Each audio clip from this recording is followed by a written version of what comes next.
wiil ayaa wuxuu u weydiiyey haddii aan 30,000 bangi islaami ah aan dhigto kadibna bangigaas uu lacagtii aniga aan u dhiibtay uu u deemiyo qof kale kadibna bangiga uu saarto 30% lacagtuu qofka u deemiyey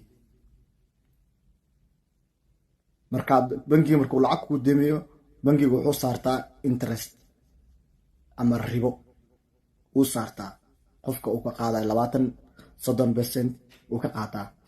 marka wuxuu dhahay bangigaas lacagtii aan u dhiibtay uu qof kale siiyey ribaduu ka qaatay aniga wax ma ku leeyahay ani ahaanteeda waa fikiray waa garan waayey jawaabtaas adiga i daawanaya ninkan lacagtuu bangiga u dhiibtay hadduu bangiga qof kale u deemiyo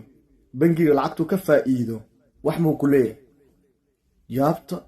hadday haa tahay ama hadday maya tahay biliis commentiga igu soo qora kheyr badan